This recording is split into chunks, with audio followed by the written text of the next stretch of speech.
There are huge difference between lagging indicator and leading indicator.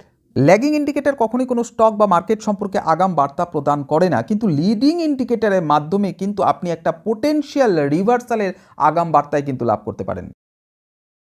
নমস্কার বন্ধুরা, বং বিনিয়োগের আরেকটি নতুন ভিডিওতে আপনাদের সকলকে স্বাগত জানাই।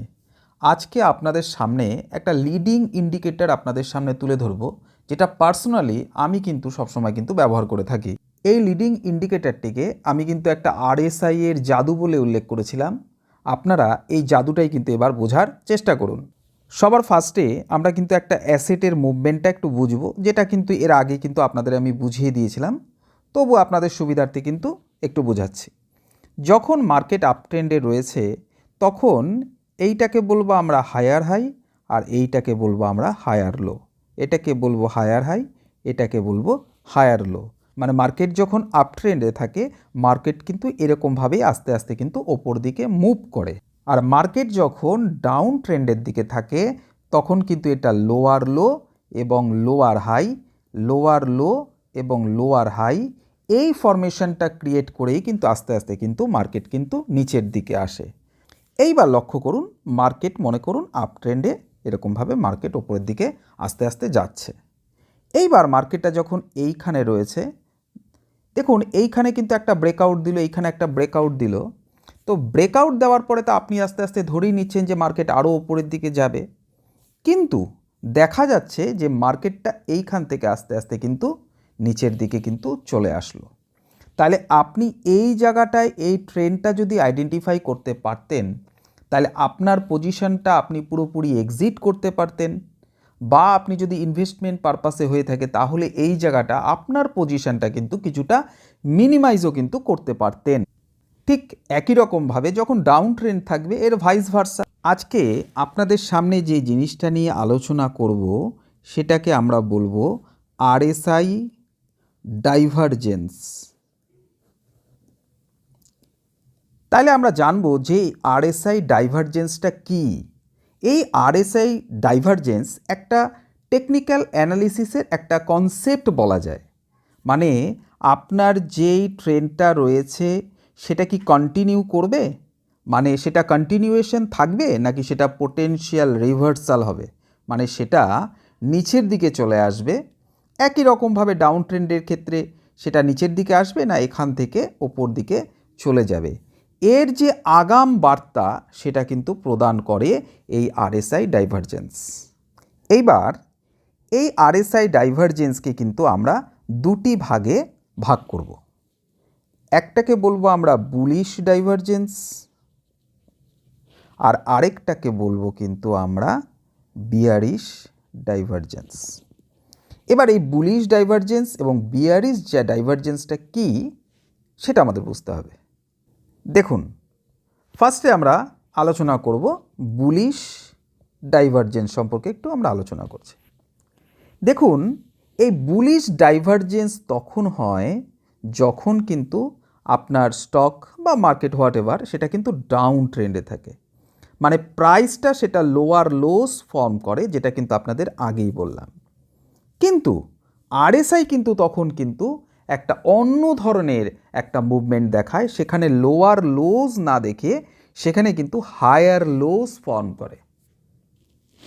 মানে আমাদের লোয়ার লোস কিভাবে ফর্ম করে সেটা আপনাদের দেখিয়েছিলাম, এখানে লোয়ার লোস ফর্ম করছে, কিন্তু একই রকমভাবে এখানে তখন দেখা যাচ্ছে এরকম হায়ার লোস ফর্ম করছে। তাহলে বলা যায় যে এই বুলিশ ডাইভারজেন্স যখন ডাউন ট্রেন্ডে থাকে তখন এটা ইন্ডিকেট করে যে এই মুভমেন্টটা হয়তো আস্তে আস্তে কিছুটা উইক হয়ে আসছে এবং মোমেন্টামটা কিন্তু পরিবর্তন হতে পারে। সেটা কিন্তু আমরা আইডেন্টিফাই করতে পারি এই বুলিশ ডাইভারজেন্সের মাধ্যমে। এইবার আমরা কিন্তু বুঝে নেব যে বিয়ারিশ ডাইভারজেন্স, ভাইস ভার্সা বলা যায়।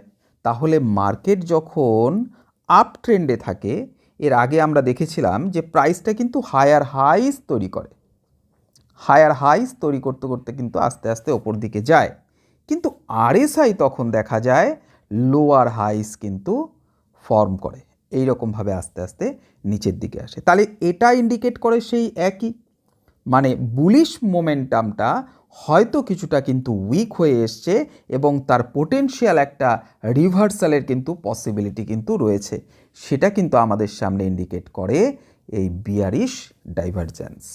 এইবার এই ডাইভারজেন্সটা আমরা একটু প্রাইস মুভমেন্টের সাথে বুঝে নেওয়ার চেষ্টা করব। চলুন দেখুন, ফার্স্টে কিন্তু আমরা এই বুলিশ ডাইভারজেন্সটা একটু বোঝার চেষ্টা করি। মনে করুন এটাকে আমরা বললাম প্রাইস। এবার প্রাইসটা কি হচ্ছে, এই রকম একটা মুভমেন্ট দেখাচ্ছে, আর এখানে আমরা লিখলাম কিন্তু আরএসআই। এবার আরএসআইটা দেখা যাচ্ছে এটার ফরমেশনটা কিন্তু ঠিক এরকম, একটু লক্ষ্য করবার চেষ্টা করবেন। তাহলে বুলিশ ডাইভারজেন্স কখন তৈরি হয়? ডাউন ট্রেন্ডের সময়। মার্কেট কিন্তু ডাউন ট্রেন্ডের দিকে রয়েছে, তাহলে মার্কেট আস্তে আস্তে এই লোটাকে ব্রেক করতে করতে কিন্তু আস্তে আস্তে নিচের দিকে আসছে। কিন্তু হোয়ারাস আমরা দেখতে পাচ্ছি যে আরএসআইতে কিন্তু ঠিক এর বিপরীত একটা ফরমেশন কিন্তু আমরা দেখতে পাচ্ছি।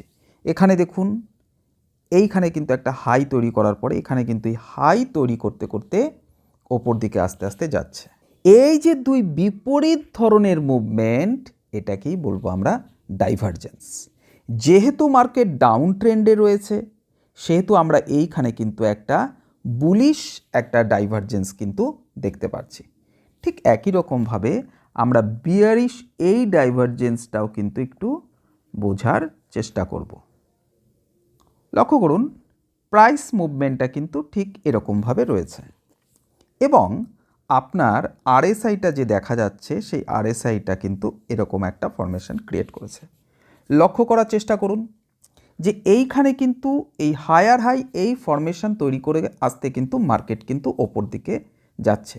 তা মার্কেটে কি রয়েছে এখন? বুলিশনেস রয়েছে, মানে বুলিশ একটা ট্রেন্ড, আপ ট্রেন্ড রয়েছে। আর আপনাদের আমি বলেছিলাম যে এই বিয়ারিশ ডাইভারজেন্স কখন ফর্ম হয়? যখন মার্কেট কিন্তু বুলিশ থাকে। তাহলে এইখানে দেখুন আপনার হায়ার হাই তৈরি করে করে কিন্তু আস্তে আস্তে মার্কেট কিন্তু ওপর দিকে যাচ্ছে, কিন্তু সম্পূর্ণ বিপরীত ধরনের একটা মুভমেন্ট কিন্তু আপনি দেখতে পাচ্ছেন আরএসআইতে। দেখুন দেখুন একটা লোয়ার হাই এই ফরমেশন ক্রিয়েট করতে করতে আরএসআইয়ের মধ্যে কিন্তু একটা বিয়ারিশ কিন্তু ডাইভারজেন্স কিন্তু দেখা যাচ্ছে। তাহলে এই প্রাইস এবং আরএসআইয়ের মধ্যে যে দুটো বিপরীতধর্মী এই যে মুভমেন্ট, এটাকেই বলবো আমরা বিয়ারিশ ডাইভারজেন্স। দেখুন, কেবলমাত্র থিওরিটিক্যাল বুঝে নিলেই কিন্তু হবে না, আপনাদের সেটা প্র্যাকটিক্যালিও কিন্তু দেখতে হবে। চলুন আমরা চার্টে গিয়ে সেটা কিন্তু বোঝানোর চেষ্টা করি। দেখুন, সরাসরি আপনাদের একটা চার্টে আমি নিয়ে আসলাম, সেটা হচ্ছে এশিয়ান পেন্ট লিমিটেডের 1 ডে এই টাইম ফ্রেমে কিন্তু একটা চার্ট কিন্তু ওপেন করা রয়েছে। তা আপনারা যদি সুইং ট্রেডিং করেন তাহলে কিন্তু সেটা 1 ডে টাইম ফ্রেমটা কনসিডার করবেন, বা ইনভেস্টমেন্ট পারপাস বা মিড টার্ম ইনভেস্টমেন্ট পারপাস যদি সেটাকে কনসিডার করেন তাহলে কিন্তু সেটা উইকলি এবং মান্থলি এই চার্ট কিন্তু কনসিডার করবেন।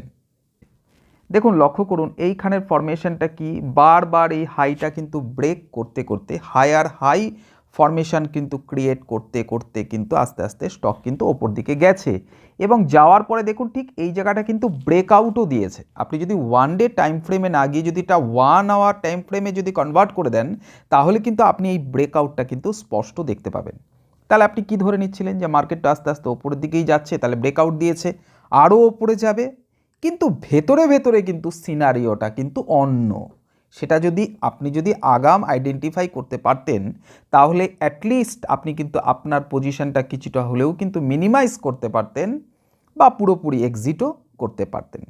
লক্ষ্য করুন তো আরএসআই আপনি কি দেখতে পাচ্ছেন, লক্ষ্য করুন তো আপনার এইখানে কিন্তু বারবার হায়ার হাই এই ফরমেশন ক্রিয়েট করতে করতে কিন্তু আস্তে আস্তে ওপর দিকে গেছে, কিন্তু এইখানে দেখুন লোয়ার হাই এই ফরমেশন ক্রিয়েট করতে করতে এবং লোয়ার লো তৈরি করেছে, আস্তে আস্তে কিন্তু নিচের দিকে আছে। তাহলে আপনি সম্পূর্ণ বিপরীতধর্মী একটা দেখুন পরিবর্তন দেখতে পাচ্ছেন। আপনি স্টকের চার্টে দেখতে পাচ্ছেন প্রাইস কিন্তু আস্তে আস্তে ওপর দিকে যাচ্ছে, কিন্তু আরএসআই সেটা কিন্তু এই রকম একটা মুভমেন্ট দেখাচ্ছে একটা ডাউন ট্রেন্ডের। তার মানে একটা পোটেনশিয়াল একটা রিভার্সালের কিন্তু পসিবিলিটি রয়েছে, সেটা কিন্তু আপনি আরএসআই ডাইভারজেন্সের মাধ্যমে কিন্তু আপনি আগেই কিন্তু সেটা কিন্তু বুঝে যেতে পারতেন। দেখুন, সিপ্লা লিমিটেডের 1 ডে টাইম ফ্রেমে একটি চার্ট কিন্তু আমি ওপেন করে রেখেছি। এই চার্টগুলো কিন্তু আমি খুব র্যান্ডমলি কিন্তু ওপেন করেছি, লক্ষ্য করার চেষ্টা করুন।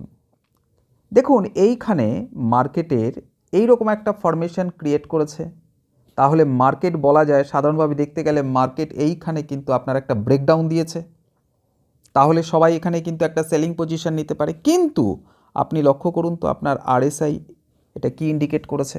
আরএসআই এটা ইন্ডিকেট করেছে না পোটেনশিয়াল একটা রিভার্সালের কিন্তু পসিবিলিটি কিন্তু এখানে রয়েছে। তাহলে এই জায়গায় এই ব্রেকআউটের পরেও যদি আপনি যদি এখানে যদি কোনো পজিশান তৈরি করতেন তাহলে এতটা র্যালি কিন্তু আপনারা কিন্তু ক্যাপচার করতে পারতেন। প্রসঙ্গত একটা কথা জানিয়ে রাখি, যত ক্যান্ডেল সংখ্যা কম হবে সেটার পসিবিলিটি রিভার্সালের কিন্তু তত বেশি। তাহলে আপনারা সব সময় দেখুন এইখানে একটা পারফেক্ট সেট আপ কিন্তু তৈরি হয়েছে আমি বলবো। দেখুন এখানে ক্যান্ডেল সংখ্যা 15টার বেশি না, মানে ম্যাক্সিমাম 15, এর মধ্যেই কিন্তু আমরা একটা ডাইভারজেন্স খুঁজে পেয়েছি। তাহলে এটার মধ্যে পোটেনশিয়াল রিভার্সালের পসিবিলিটি সব থেকে হাই। অভিজ্ঞতায় যেটা দেখেছি সেটাই আপনাদের বোঝানোর চেষ্টা করছি। এইবার প্রশ্ন হচ্ছে গিয়ে যে আমরা ইন্ট্রাডে কীভাবে করব, অবশ্যই আমরা দেখে নেব। দেখুন যখন আমরা ইন্ট্রাডে করব তখন কিন্তু সবসময় আপনারা কিন্তু 15 মিনিটস এই টাইম ফ্রেমটা কিন্তু কনসিডার করা উচিত। নিফটি ব্যাংকের একটা স্পটে চার্ট কিন্তু আমি ওপেন করে রেখেছি। দেখুন অলরেডি কিন্তু ডাইভারজেন্সগুলো আপনারা কিন্তু দেখতে পাচ্ছেন। দেখুন মার্কেটে কিন্তু একটা পোটেনশিয়াল এইরকম হাই কিন্তু তৈরি হয়েছে, কিন্তু আপনার আরএসআই কিন্তু ইন্ডিকেট করছে কি দেখুন, দেখুন আপনার আরএসআইকে এটা কি ইন্ডিকেট করছে? কখনোই কিন্তু আরএসআই কিন্তু এটা ইন্ডিকেট করছে না। ঠিক দেখুন এইখানে কিন্তু আস্তে আস্তে কিন্তু মার্কেটে কিন্তু একটা ডাউন ট্রেন্ড কিন্তু চলে এসেছে। ঠিক একই রকমভাবে এই জায়গাটা লক্ষ্য করার চেষ্টা করুন, এইখানে ফরমেশনটা কিন্তু এইরকম ক্রিয়েট করেছে, কিন্তু আপনার এইখানে আপনার ব্রেকডাউনও দিয়েছে। তাহলে আপনি তো এখানে কি সেলিং পজিশন বা পি পজিশন বাড়ানোর চেষ্টা করবেন। তাহলে আপনার আরএসআই কিন্তু ইন্ডিকেট করেছে যে না, এইখানে কিন্তু একটা রিভার্সালের কিন্তু পসিবিলিটি রয়েছে। দেখুন আরও লক্ষ্য করার চেষ্টা করুন, দেখুন এইখানে ঠিক একই রকমভাবে এইখানে কিন্তু আপনার কি দিয়েছে, ব্রেকডাউন দিয়েছে, কিন্তু এইখানে লক্ষ্য করার চেষ্টা করুন আপনার আরএসআই কিন্তু এটা ইন্ডিকেট করেছে যা না, এটার কিন্তু একটা আপ মুভের কিন্তু পসিবিলিটি রয়েছে। তাহলে এগুলো কিন্তু আগামী কিন্তু আপনি বুঝে নিতে পারতেন যদি আপনি আরএসআই ডাইভারজেন্স সম্পর্কে কিন্তু ওয়াকিবহাল থাকতেন। তবে একটা কথা আমি অবশ্যই আপনাদের বলবো, কখনোই কোনো ইন্ডিকেটর সেটা ল্যাগিং হোক বা লিডিং ইন্ডিকেটর হোক তার উপরে ব্লাইন্ড ফেথ থাকাটা কিন্তু কখনোই কিন্তু উচিত নয়। আপনি ডাইভারজেন্স সৃষ্টি হলো কোনো বেস ছাড়া, কোনো অ্যানালিসিস ছাড়া আপনি সেখানে কি পারচেস করে নেবেন বা কোনো পজিশন তৈরি করবেন বা সেল করবেন না, একদমই না। তা আপনি যখন দেখলেন, লক্ষ্য করুন এখানে ডাইভারজেন্স তৈরি হলো, তাহলে আপনি এইখানেও দেখতে পাচ্ছেন কিন্তু একটা সাপোর্ট তৈরি হয়েছে, তখন কিন্তু আপনার কিন্তু এই জায়গায় কিন্তু পজিশান তৈরি করা উচিত। মানে আমার বলার বক্তব্য হচ্ছে গিয়ে যে আপনি কোনো জায়গায় ডাইভারজেন্স দেখতে পেলেই কিন্তু আপনি সেখানে পজিশান নিয়ে নেবেন না যদি আপনি কোনো ভ্যালিড সাপোর্ট বা রেজিস্ট্যান্স খুঁজে না পান। খুব তাড়াতাড়ি এই ল্যাগিং এবং লিডিং ইন্ডিকেটর নিয়ে ইন ডিটেল ভিডিও আপনাদের জন্য থাকবে। আশা করছি ভিডিওটা আপনাদের ভালো লাগলো। যদি ভালো লেগে থাকে অবশ্যই একটা লাইক করবেন, আর যদি কোনো প্রশ্ন থাকে কিন্তু কমেন্ট সেকশানে কিন্তু কোশ্চেন করতে ভুলবেন না। ডেসক্রিপশন বক্সে একটি হোয়াটসঅ্যাপ চ্যানেলের লিঙ্ক দিয়ে রাখলাম, যেইখানে আমি মার্কেট রিলেটেড বিভিন্ন জিনিস শেয়ার করে থাকি। আপনাদের যদি মনে হয় সেখানে কিন্তু যুক্ত হয়ে থাকতে পারেন। প্রত্যেকে ভালো থাকবেন, সুস্থ থাকবেন, বং বিনিয়োগে থাকবেন।